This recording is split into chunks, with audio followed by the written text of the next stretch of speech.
I told that students in the Sabonjida MA Junior High School in the Nanumba North Municipality study under hard conditions. In fact, one of the classrooms that they study in belongs to a resident of the community. Take a look at the story briefly. We'll get into a conversation about education.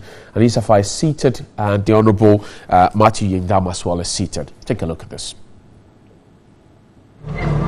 Sabonjida, a farming settlement, is located about 19 kilometers away from the Nanumba North Municipal Capital, Bimbila. It is also a boundary community between Nanumba North and East Gonja. The community has a large population but remains undeveloped. Education in this part of the northern region is not the best, as the only junior high school serving Sabonjida and its adjoining communities has remained in a deplorable state over 2 decades. The sheds were put up in former President Jerry John Rawlings's regime in 1992, but has since not received any major facelifts. School authorities say they occasionally mobilize town folk to erect a wall around the structure to save students and teachers from bad weather. On some occasions, the students contribute their quota. The wall is not strong. It needs to be a block for so that nothing will happen to the bed. The way we use our hands to build it, it's not strong. That's why it has destroyed like that. And if masters are teaching, we're not getting it. The only thing we do is that after the classes, we'll go and sit somewhere which is comfortable so that we can learn and get it. And that was the way we're doing it. But their efforts have not helped much as the walls continue to wash away with the slightest rainfall.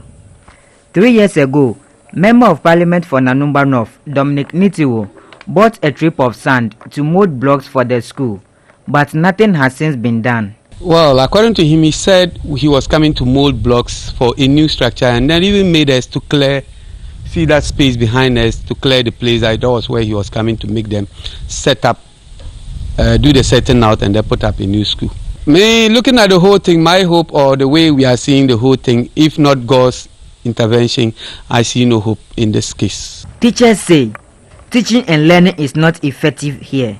When I came here with the first batch, they were able to make grade 13 up to 30. They have not been able to maintain that because of the problems that faces us. The school has insufficient furniture, and so students are compelled to bring their chairs and tables from home. Students whose parents cannot afford a table sit on the floor. You all know who a farmer is, right? Most of them, they don't have furniture to use. For some years now, we don't get from this assembly any dual decks for the children to use. So they provide their own. Looking at the northern part of the country here, some of them, they don't even know the essence of education. So they are not willing. So to continue. So we are just pleading to the government to come and support us. Again, the school, which has an enrollment of about 100, has no physical structure as an office. Property of the school are kept with individuals in the community. We went to the community to ask for somebody's sleeping room, and we do keep our register and other teaching and learning materials there. Certain times it even the rooms link and even destroy parts of our materials, the school materials and the textbooks that is being provided by the GS. New teachers refuse postings to the school. This teacher, for instance, has provided voluntary service since the last 9 years. They will post the teachers, they won't come because of the structure. And they are brothers. I have brothers, my direct brothers here. So if I feel like going to stay at the house, teachers are not coming to teach. It means we are losing education. So that's why some of us are still there. He said attempts to get him absorbed by Ghana Education Service have failed. CS will come around, the heads will come around, directors will go for several workshops, and they see me in the district being voluntary teachers taught for this number of years. And I'm not given that chance. But people who have just competed behind me are given the chance, they are recruiting them, and me being the voluntary, serving voluntarily up to this time, have that certificate in my hand. I'm denied the distance, so I feel discouraged. The school has 2 ICT teachers, But for years, information communication technology is taught in abstract because they have no textbooks. To send or to receive what? Information. And that is what we are going to base on to learn what we call ICT. None of the students has seen a computer before, so the mission team showed them a laptop, and this is how they reacted.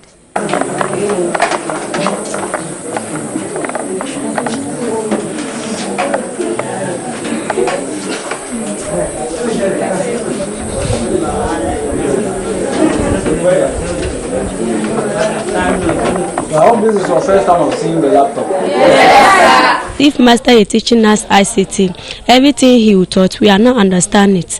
If he brought everything in the board, if you seen it, he will talk plenty things about it, but we don't understand it. And he's saying that we should be paying that so that the government will help us to get laptop or computer, and we are happy that we have touched laptop today, and we are so happy. If you help us to get laptop, we'll be happy for what we are doing for us.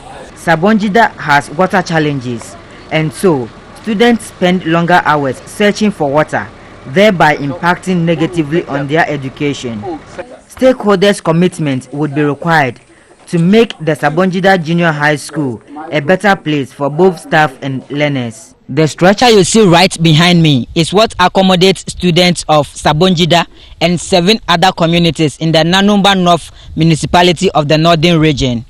Its current state has forced a lot of students to stay away from school.